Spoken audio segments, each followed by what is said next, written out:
To begin, on behalf of the Lorain Police Department, our condolences go out to the family of the victim.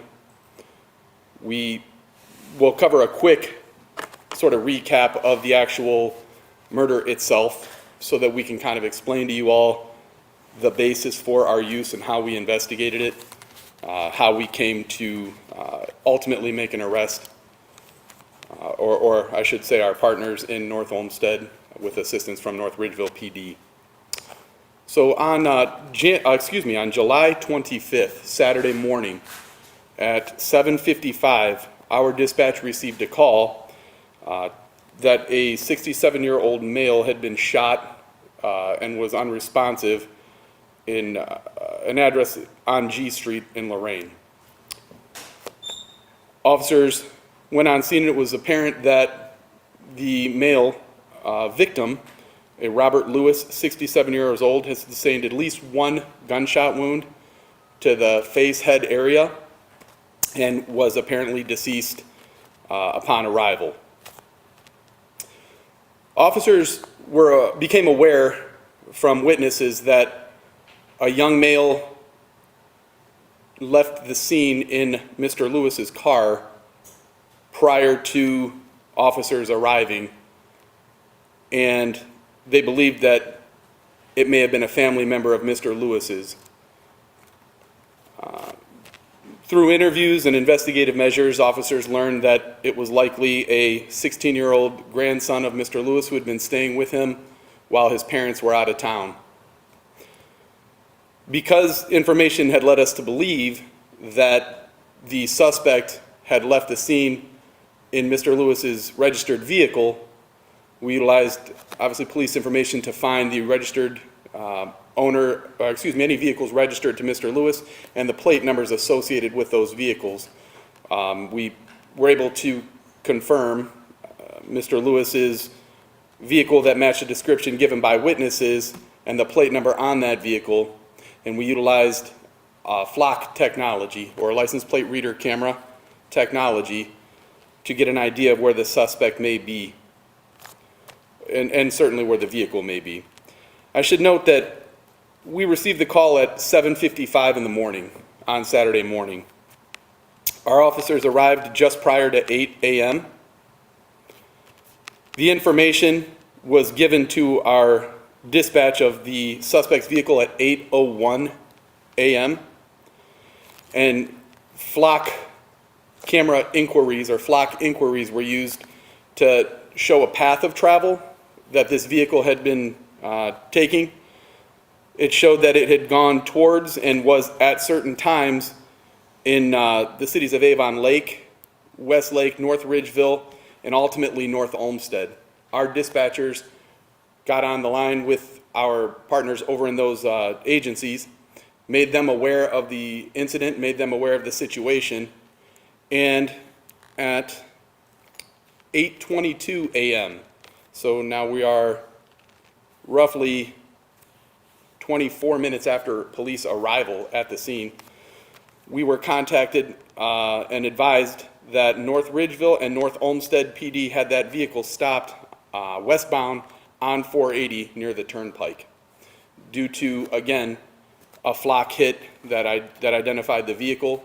Inside of the vehicle was the 16-year-old grandson. He was taken into custody, the vehicle was recovered, and then the investigation went on from there.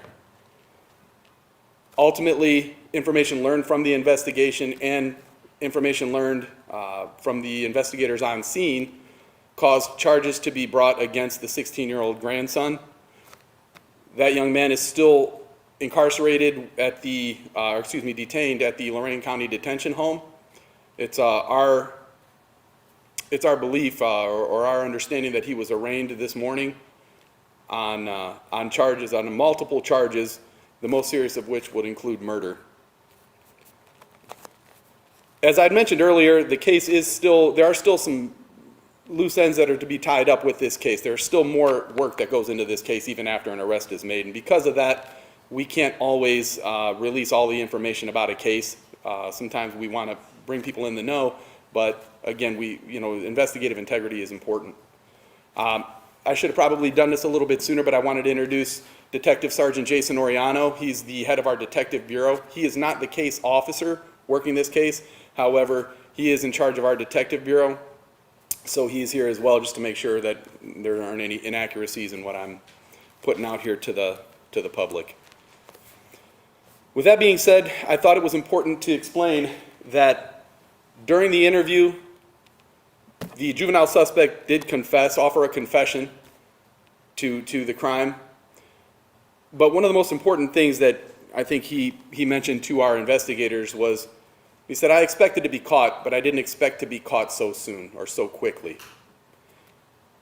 And I think that's why we are having this press conference today, is to explain to you that, as I spoke with Chief Failing, we have the utmost confidence in our investigators, in our investigative bureau. But the use of this technology was extremely pivotal in being able to not only solve this case, but to do it in such a timely fashion, to do it before anyone else could be hurt. Now, there was no indication that there were any plans on anyone else being hurt. I want to be clear, but when you have a 16-year-old person driving a car after having just committed what we believed was a homicide, it was important to get that gentleman in custody and to be able to bring some safety to the public. Again, do I think that he would have been caught? Probably. Do I think that he would have been caught in under a half an hour? Probably not. Okay, especially especially a county away. So, where does it go from here? We are still working with the Lorain County Coroner's Office. The juvenile prosecutor and the domestic relations court will have a case, obviously, moving forward with this young man.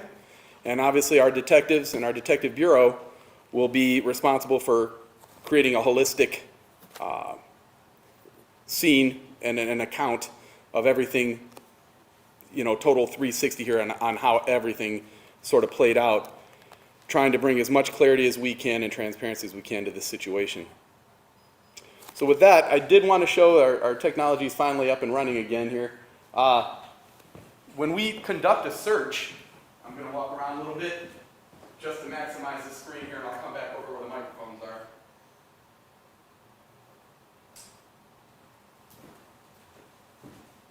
As we conduct a search, as we conduct an inquiry on our flock system, we can have a license plate. I blacked it out for your purposes. Public records requests can be made, and obviously some of the information won't be blacked out. But just for your purposes, I went ahead and did that on this example. However, that black Chevrolet, we entered the license plate into our flock camera. As you can see, I'm trying to talk into the microphones here while looking, so I apologize. But as you can see, just below the vehicle, above that blacked out spot where the license plate would be, there's 7:25:26, 8:15:57 Eastern Daylight Time. The 08 indicates 8 a.m. And that shows you that at that time, that vehicle was on Stearns at Lorain Boulevard, southbound. Now that's from the North Olmsted PD flock cameras, but when we run a flock inquiry, we can access anywhere that shares their cameras with us. We can see where that person is, or where that car is. As you can see here, we can't see inside the vehicle, or I guess it'd be very difficult to see inside of the vehicle. Different cameras may show different things, but ultimately, we did a search by the license plate, and this is what the search showed us. There were other hits that took place throughout that day as well. This is the one just before the apprehension was made, the arrest was made. So I thought it was important to be able to share with you all, to share with our public, what exactly this looks like and how exactly this is used. This, again, led to the apprehension of this young man. That's pretty much all I have as far as the details that we were really felt appropriate to release. I can answer certain questions, or at least hear the questions and give you as best info as I can here.